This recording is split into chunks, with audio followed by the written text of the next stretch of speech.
전능하사 천지를 만드신 하나님 아버지를 내가 믿사오며 그 외아들 우리 주 예수 그리스도를 믿사오니 이는 성령으로 잉태하사 동정녀 마리아에게 나시고 본디오 빌라도에게 고난을 받으사 십자가에 못 박혀 죽으시고 장사한 지 사흘 만에 죽은 자 가운데서 다시 살아나시며 하늘에 오르사 전능하신 하나님 우편에 앉아 계시다가 저리로서 산 자와 죽은 자를 심판하러 오시리라.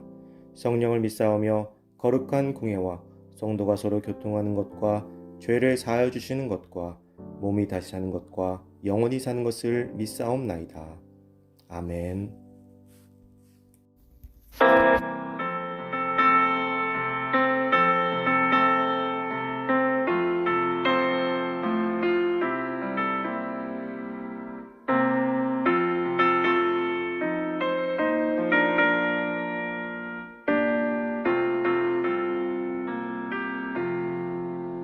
날 대속하신 예수께 내 생명 모두 드리니 늘 진실하게 하소서. 내 구주 예수여, 나 구주 위에 살리라. 내 기쁨 한량 없으리. 내 갈 길 인도하소서. 내 구주 예수여, 날 구원하신 예수를 일평생 의지하오니 날 영접하여 주소서. 내 구주 예수여, 나 구주 위에 살리라. 내 기쁨 한량 없으리. 내 갈 길 인도하소서. 내 구주 예수여.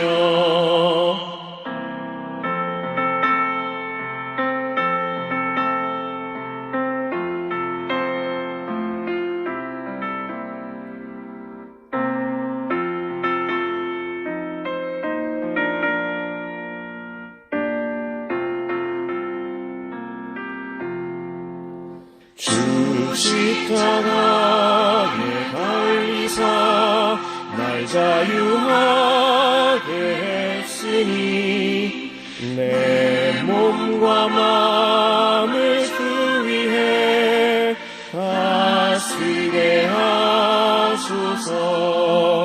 나 구주 위에 살리라. 내 기쁨 한량 없으리. 내 갈 길 인도하소서. 내 구주 예수여.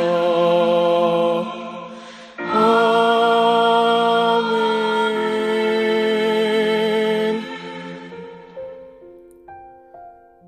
오늘 하나님께서 우리에게 주신 말씀은 고린도전서 5장 1절에서 8절 말씀입니다.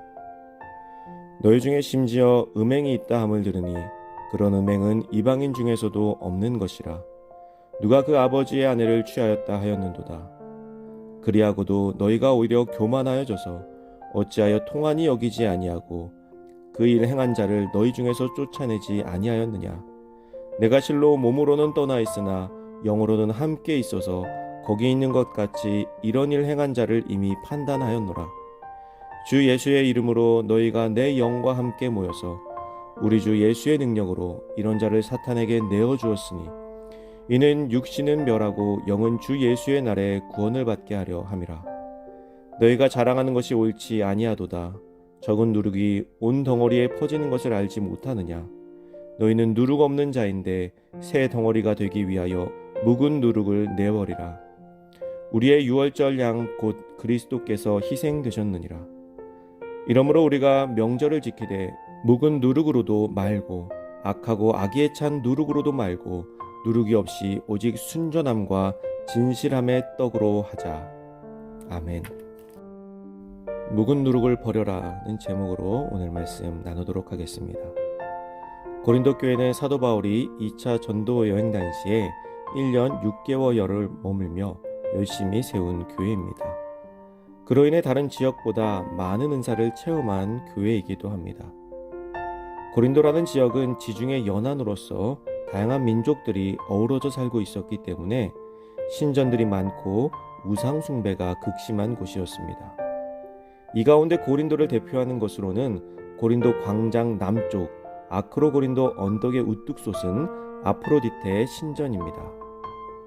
이 신전에는 당시 무려 1000여 명의 여자 사제들이 있었는데 이들은 제사 의식의 일환으로서 온갖 음란한 행위를 자행하였습니다.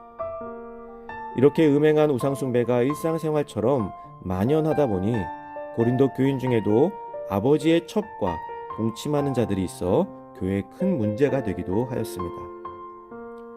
이전까지 유대인들에게 있어서 율법은 절대로 어겨서는 안 되는 것이었습니다. 그런데 극소수의 고린도 교인들은 복음이 이 율법으로부터 자유를 준다는 사도 바울의 가르침을 오해하였고 또 극단적으로 율법적인 삶을 배척하는 모습을 보였습니다.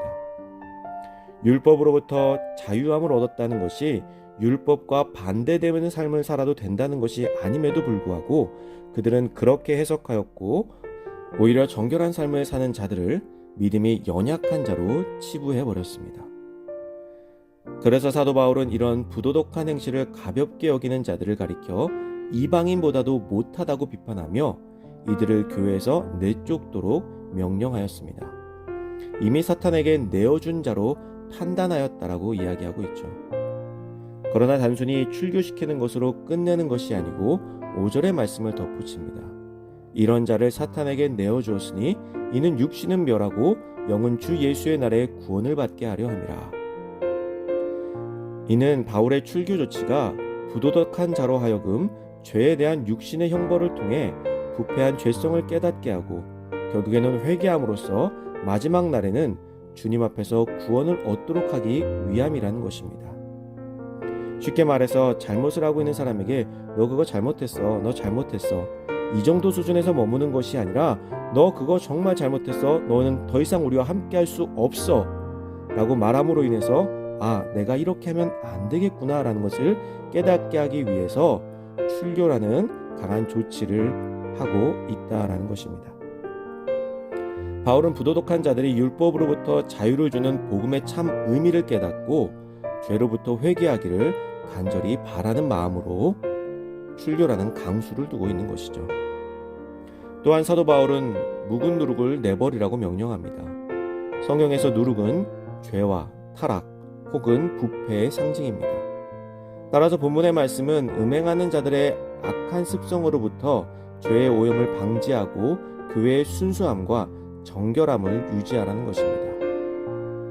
아주 작은 누룩도 빵을 크게 부풀게 만듭니다.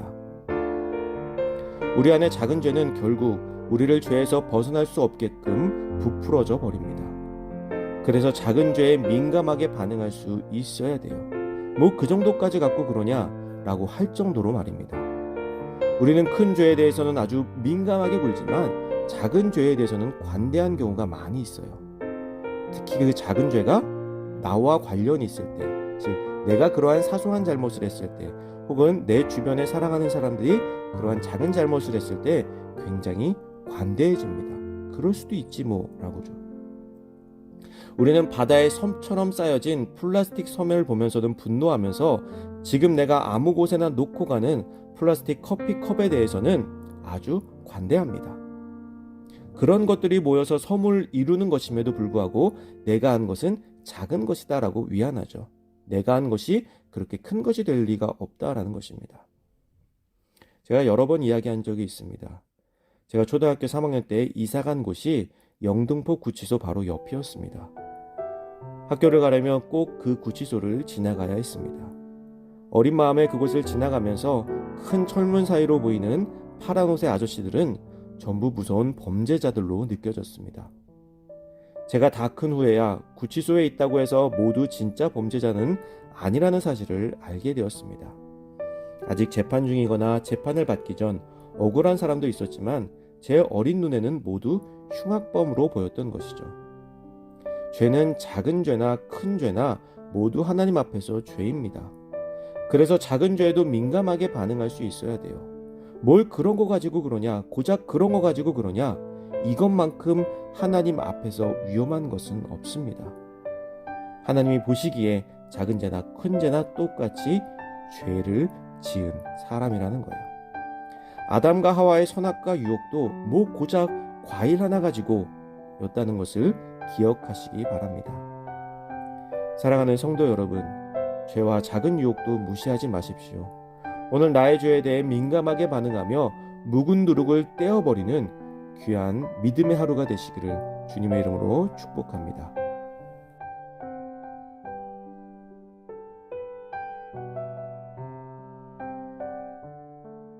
이 시간 함께 같은 제목으로 기도드리기를 원합니다.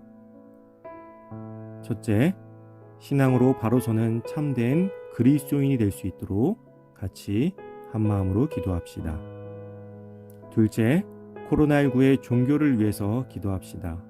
의료진, 정부 관계자들의 정신건강과 육체적인 체력을 위해서, 또 환자들과 가족들을 위해서, 또 온 세계를 위해서, 또한 이 코로나19 사태로 많은 어려움을 겪고 있는 우리 주변의 이웃들을 위해서 기도해 주시기 바랍니다. 또 세 번째로 교회를 위해 여러분들의 기도 제목을 놓고 기도해 주시기 바랍니다. 기도하겠습니다.